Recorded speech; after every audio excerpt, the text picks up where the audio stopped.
우리랑 비슷하게 야곱에게도 크고 작은 이 어려움들이 가정 안에 있었는데, 이 야곱이 라반의 집에 잘 도착해서 살아갈 때에 크게 4번의 어려움을 겪습니다.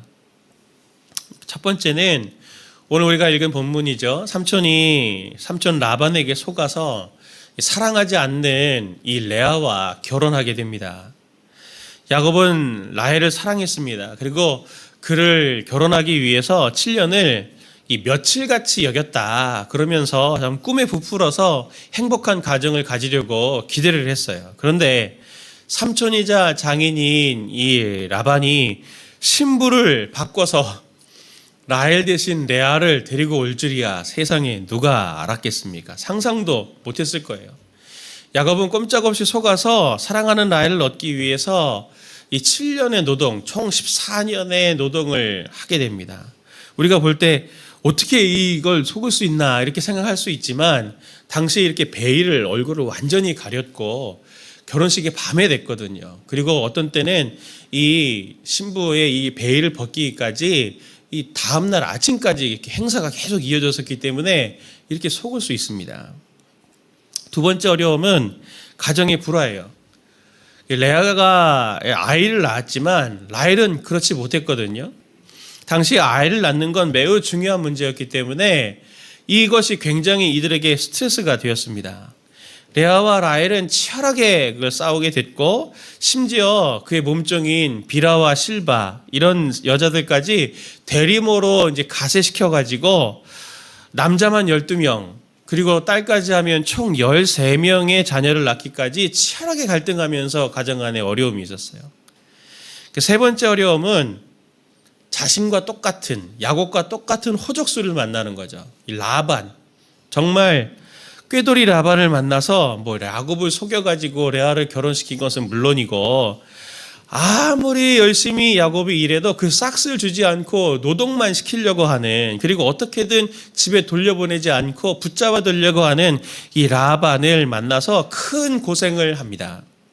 마지막 4번째는 야곱이 라반의 집을 도망쳐 이제 나오거든요.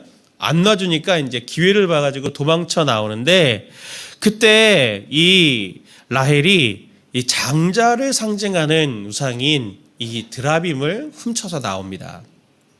그걸 라반이 이제 되찾으러 나올 때 야곱이 맹세하면서 창세기 31장 32절에서 이렇게 말하죠.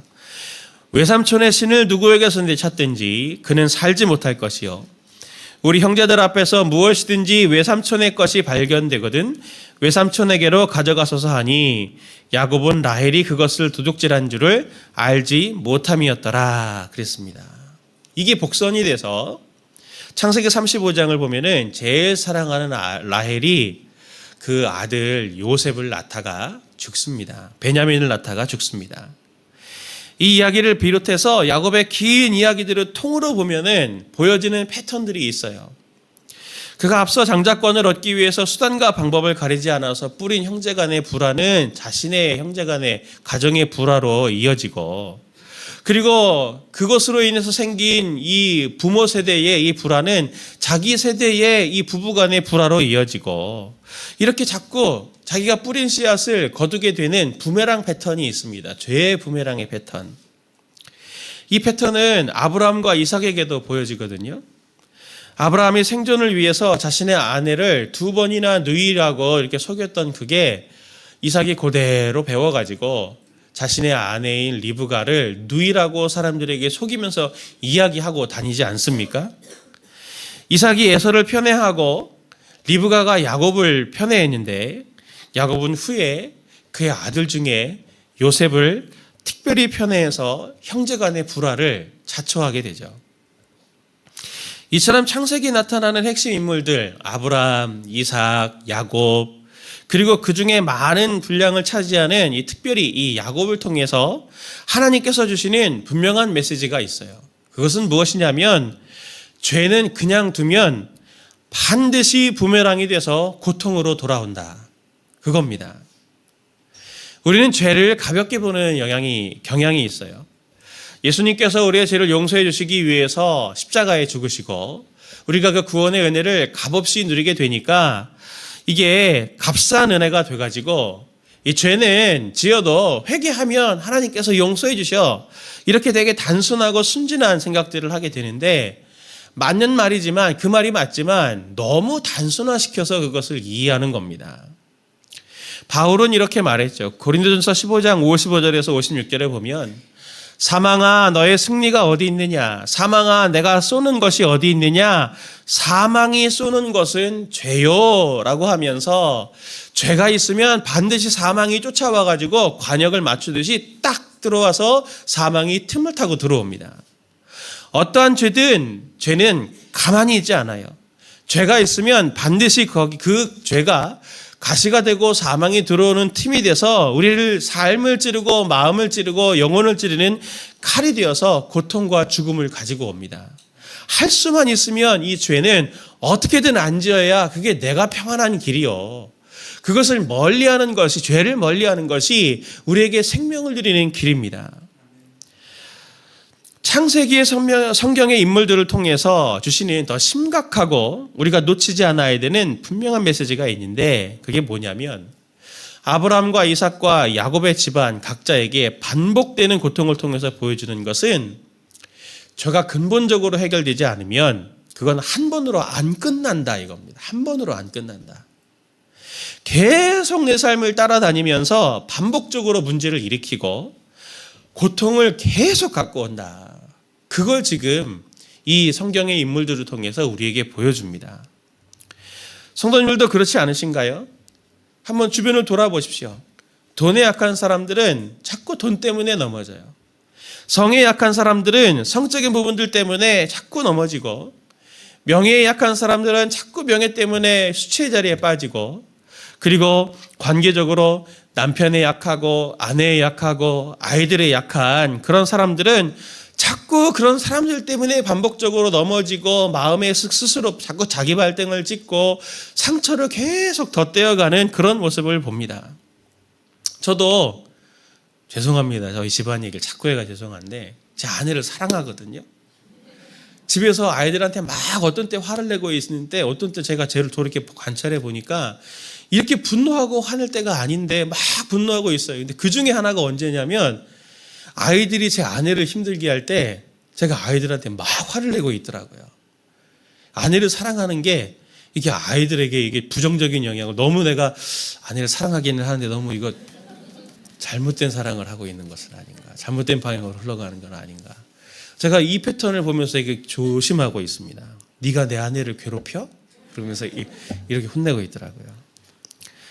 잠깐 해결되는 것 같더라도 또 어려워지고, 금방 또 해결된 것 같은데 또 넘어지고, 넘어진데 또 넘어지고, 같은 구덩이에 또 빠지고, 같은 고난에 또 빠지고 하는 그런 패턴들의 모습을 우리 주변에서 아주 쉽게 볼 수 있습니다. 그런데 그렇게 고통의 문제 뒤에는 반드시 죄와 미숙함, 연약함 이런 것들이 도사리고 있어요. 그거 얽혀 있어요.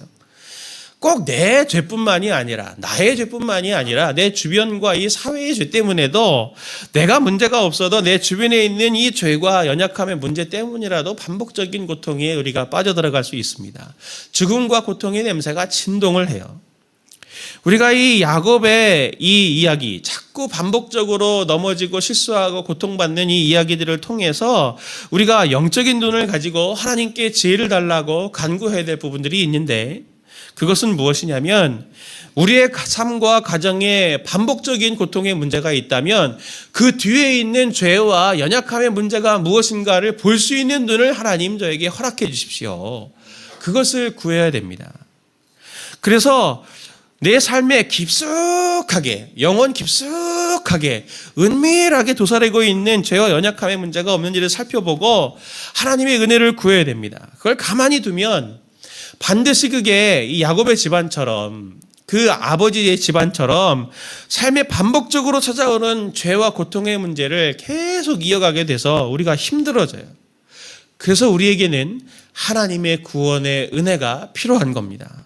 오늘 이 야곱의 가정을 통해서 오늘 하나님께 우리가 두 가지 구원의 은혜를 하나님께 구하는 시간 되기를 간절히 원합니다.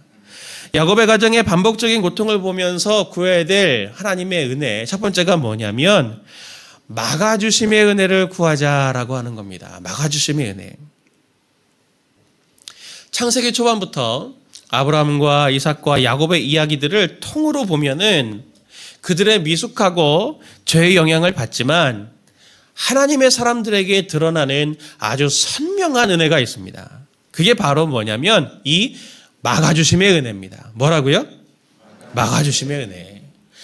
창세기를 보면 하나님은 죄가 심각해져서 일명 한계 상황과 죄의 임계점의 상황에 있게 되면은 하나님이 개입하셔서 하나님의 사람들의 삶에 직접적으로 들어오셔서 당신의 피조물들과 자녀들을 보호하십니다. 막아서 보호하세요. 그냥 두면은 이 하나님의 자녀들과 피조세계가 다 망할 거기 때문입니다. 그걸 보여주는 게 아담에게는 어떤 은혜가 있습니까? 그 아들인 가인, 장자인 가인이 동생 아벨을 죽이고 아들 그 가인도 쫓겨나게 되니까 대가 끊어질 상황에 하나님은 셋째 아들인 셋을 주십니다. 그리고 또 온 땅에 죄가 가득 넘쳐서 온 피조세계가 이 신음을 하고 있을 때 하나님은 홍수와 그리고 노아의 가족들을 예비하셔서 이 땅에 가득한 죄를 통제하고 피조세계를 보호하면서 새로운 세계가 하나님의 창조의 세계가 시작될 새 창조의 길을 여십니다.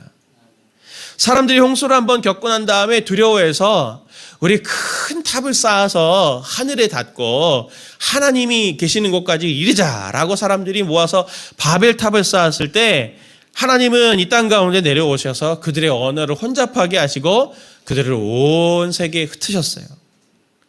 오늘 야곱도 보십시오. 야곱의 삶에 몇 번이나 하나님께서 그렇게 개입하고 나타나 주시는 때가 있는데 그 순간들을 보면은 야곱에게는 절체절명의 위기의 순간들에 하나님이 나타나십니다. 어제 살펴본 말씀인 이 형의 복수를 피해서 삼촌 라반의 집으로 가는 그 위기의 여행에서 하나님은 베델의 하나님으로 야곱에게 나타나 주셨어요.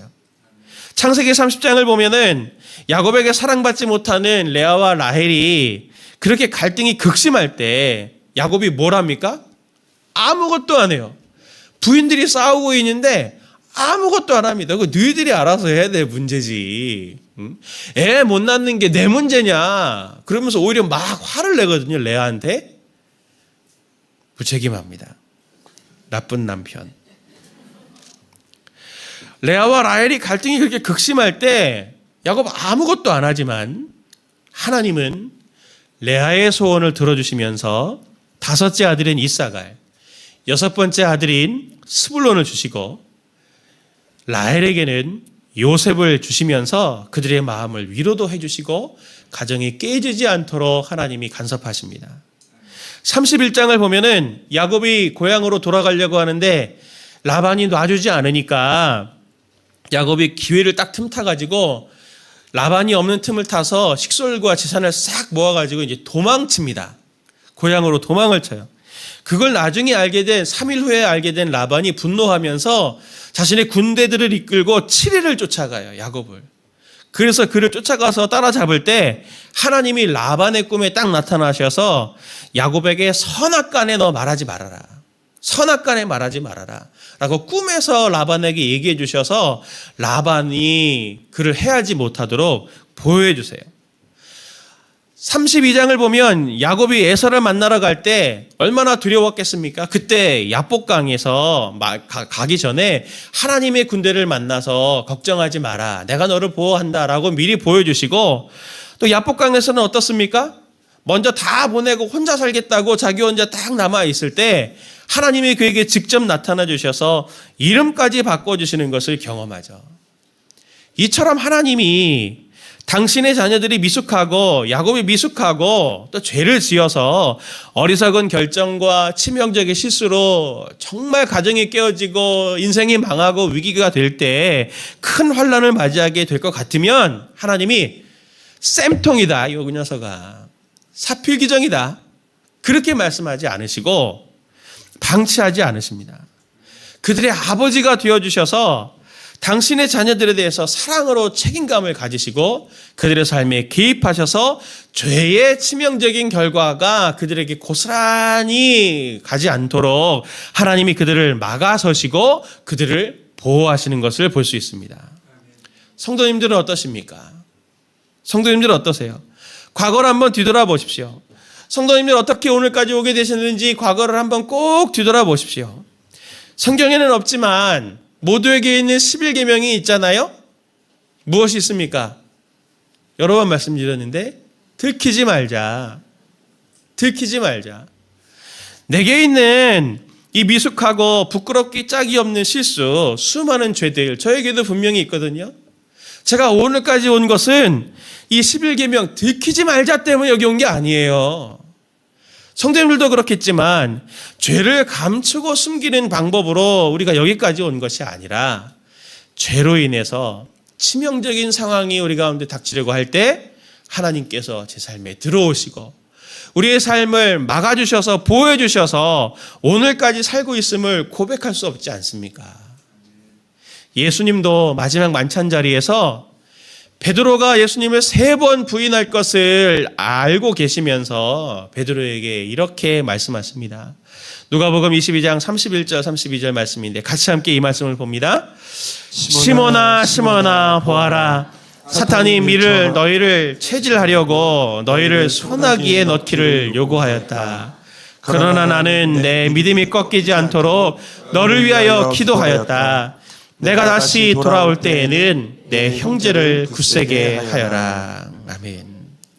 사탄이 끊임없이 너를 달라고 넘겨주시오. 얘가 죄를 지어서 이제 죽어야 되니 넘겨주시오 라고 계속 너를 나에게 요구했지만 나는 내 믿음이 꺾이지 않도록, 네가 그렇게 실패하지 않도록 나는 너를 위해서 구했다. 베드로를 사탄으로부터 막아주시는 하나님의 기도, 그리스도의 기도가 있었습니다. 이에 대해 바울도 이렇게 말하죠. 로마서 8장 26절 말씀. 이와 같이 성령도 우리의 연약함을 도우시나니 우리는 마땅히 기도할 바를 알지 못하나 오직 성령이 말할 수 없는 탄식으로 우리를 위하여 친히 간구하시느니라. 하나님께서 지금도 우리를 위해서 하시는 것이 무엇입니까?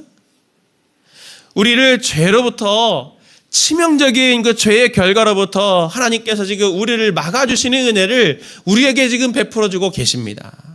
그것이 없다면 오늘 우리는 저와 우리 모든 성도님들이 살 수가 없어요.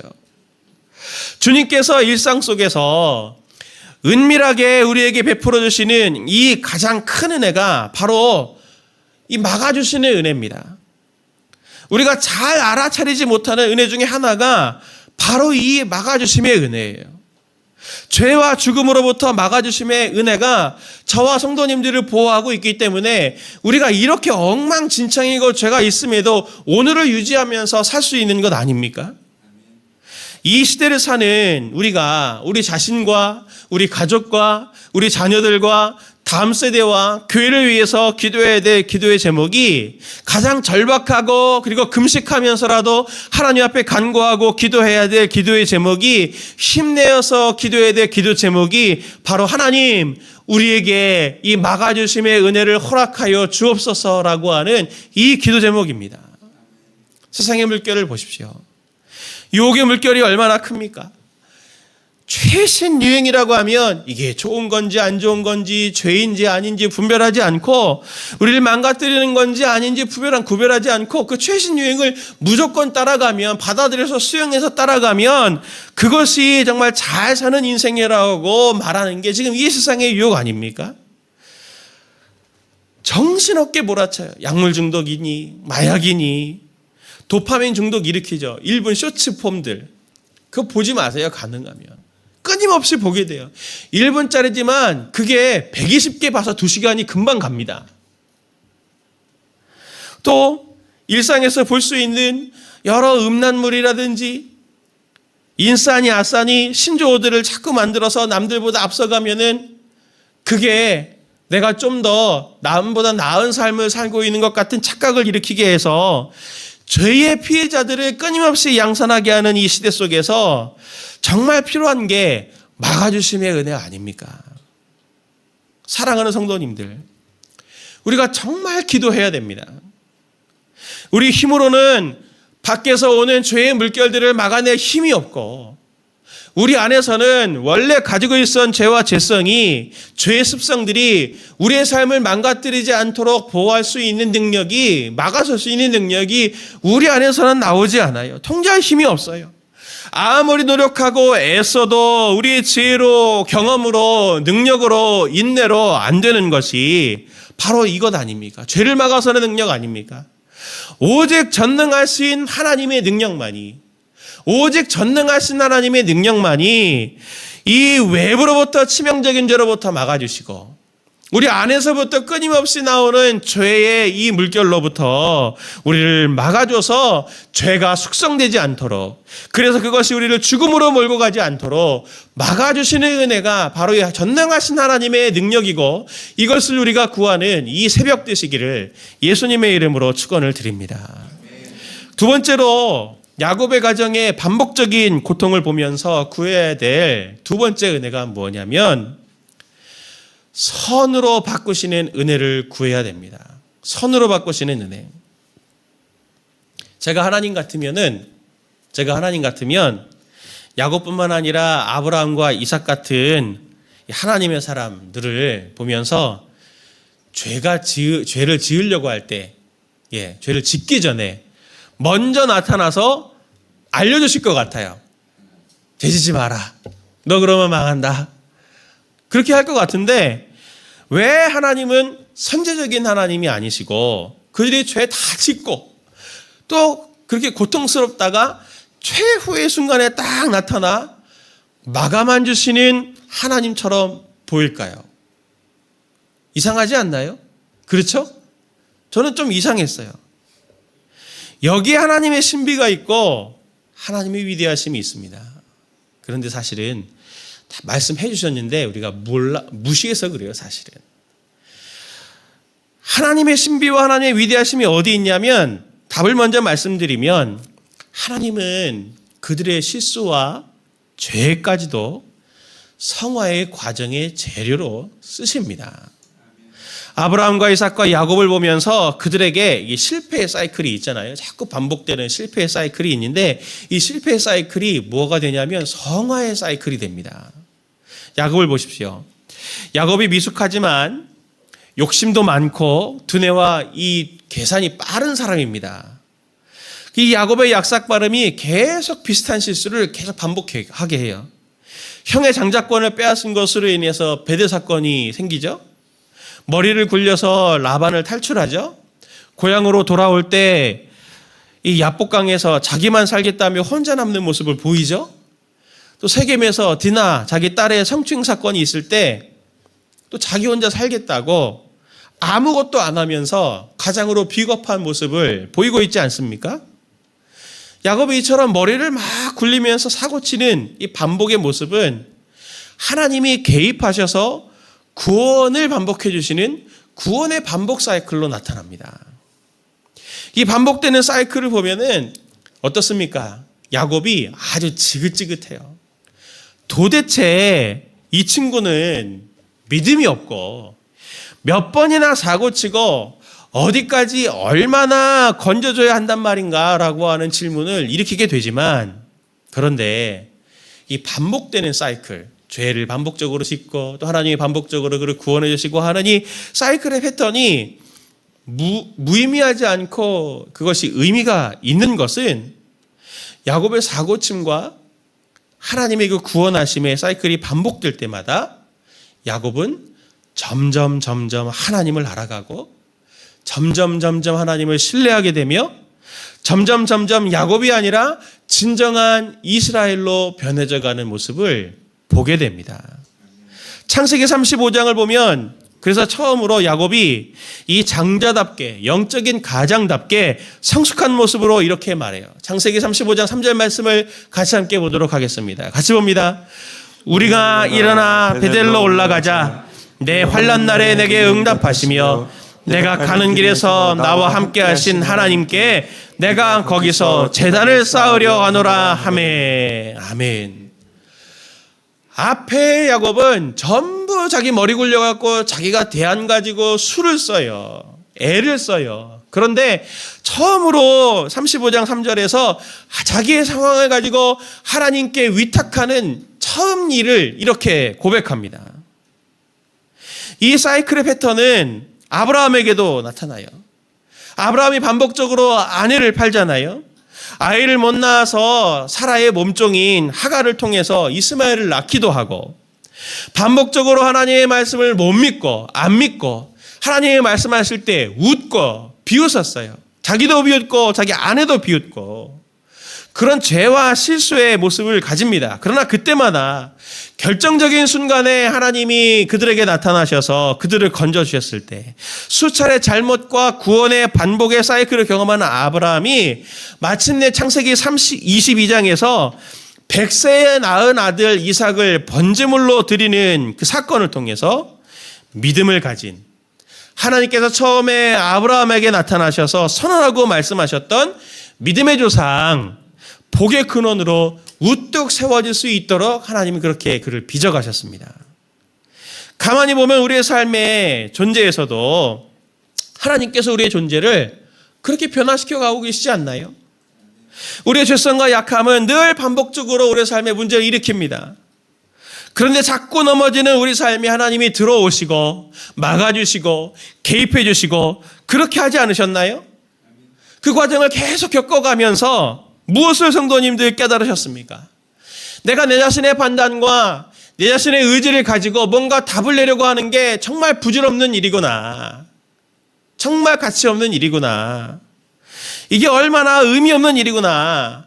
하면 할수록 내가 뭔가 답을 내려고 하면 할수록 뭔가 행동을 하면 할수록 그게 상황을 더 꼬게 만들고 고통을 덧대게 만들고 힘들게 만드는구나라고 하는 것을 깨달아 알게 해주셔서 우리 자신을 의지할수록 상황을 악화시키는 것을 알게 해주셔서 나는 소망이 없다라고 하는 것, 나에 대해서는 절망하게 하시고 대신 그렇게 될 때 내 삶의 문제들을 하나님 앞에 가지고 나아가면, 하나님의 손에 그 상황이 붙들리면, 하나님을 의지하면 하나님이 인도해 주시고 보호해 주시고 막아 주시고 내가 대안을 세워서 행하는 것보다 하나님이 하시는 일이 얼마나 우리의 삶의 생명력을 채워주시고 근본적인 문제들을 해결해 주시는가라고 하는 것을 경험적으로 깨닫도록 하나님이 하시지 않으셨던가요? 그래서 우리의 믿음이 성경책 보고 공부하는 믿음이 아니고 다른 사람들에게 들어서 하는 믿음이 아니고 우리 아버지 어머니에게 잔소리처럼 들은 그런 믿음이 아니라 삶으로 경험으로 쌓여진 실제적인 믿음으로 변해져 가도록 하나님이 섭리하지 않으셨나요? 우리의 죄와 연약함과 실수조차 결정적으로 하나님이 주시는 치유와 성장의 통로요, 우리의 존재가 전인적으로 하나님의 자녀로 합당하게 하나님의 사람으로 성숙한 인간으로 예수님을 닮은 자로 빚어가시는 놀라운 재료로 삼으시지 않으셨나요? 실수할 수 있습니다. 죄도 있습니다. 그것을 반복적으로 지을 수도 있어요. 그런데 그때 우리에게 필요한 것은 낙담하지 않는 겁니다. 좌절하지 않는 겁니다. 부끄러워하지 않는 거예요. 오히려 그것을 가지고 하나님 앞에 가지고 나아가는 그것이 중요한 겁니다. 그럴 때 하나님이 우리의 믿음을 그것을 통해서 실질적으로 성장시키시는 재료 통로가 되는 것입니다. 앞에서 살펴보았듯 죄는 사망을 가지고 오고 고통을 가지고 오고 우리에게 죽음을 가지고 옵니다.